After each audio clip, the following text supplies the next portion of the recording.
আসসালামু আলাইকুম। কেমন আছেন সবাই? আশা করি ভালো আছেন। আপনাদের সামনে নিয়ে আসলাম একটি নতুন ব্লগ ভিডিও। আমি বাসায় মাসকালাই রুটির আটা কিভাবে তৈরি করি তা আপনাদের সাথে A to Z শেয়ার করব।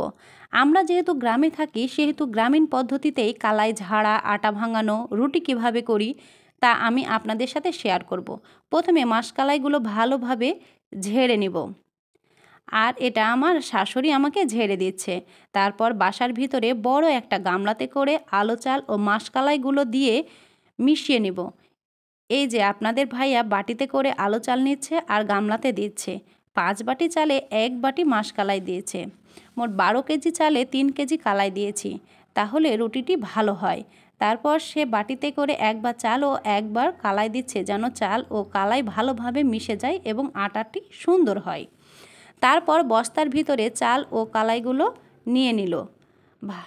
নিয়ে ভালোভাবে মুখটি বেঁধে দিল। এরপর আপনাদের ভাইয়া বস্তাটি মোটরসাইকেলে বেঁধে নিল আটা ভাঙাতে যাবে বলে। আমাদের বাসা থেকে বেশ কিছুটা দূরে আটা ভাঙানোর মেশিন আছে। দেখেন আমার বাসের সামনেটা কি সুন্দর লাগছে।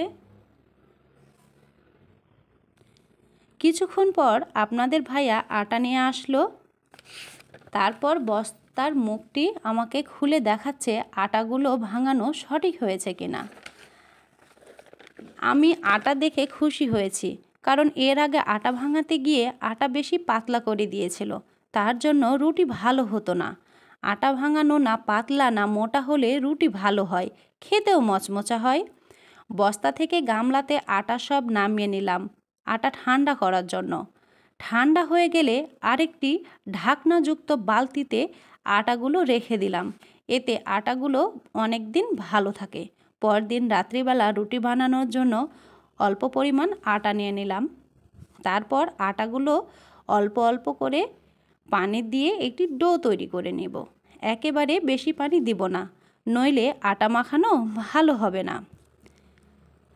আটা মাখানো হয়ে গেলে 4টি রুটি করার জন্য আমি লেচি কেটে নিলাম। একটি ডো নিয়ে ভালো করে মথে নিতে হবে। যত বেশি ডোটি আপনি মথে নেবেন তত বেশি রুটি বানানো ভালো হবে। একটু একটু করে 2 হাত দিয়ে সুন্দরভাবে রুটি বানাতে হবে। হাতের 2 তালু দিয়ে চেপে চেপে রুটি করলে রুটিটি ভালো হয়। হাতের রুটি বানানো হয়ে গেলে আগে থেকে গরম করে রাখা গরম খোলাতে রুটি দিয়ে দিব। কিছুক্ষণ পর রুটি উল্টিয়ে দিব।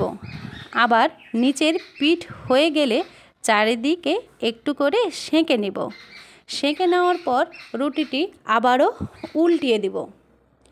এভাবে উল্টে পাল্টে রুটিটি যখন হয়ে যাবে, দেখেন রুটিটি আমার কত সুন্দর হয়েছে, একেবারে মচমচে রুটি।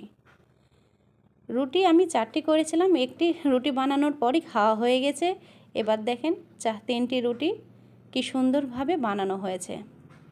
এই পদ্ধতিতে আপনি রুটি করলে রুটিগুলো আপনার মচমচে হবে, খেতেও মজা লাগবে। আসসালামু আলাইকুম।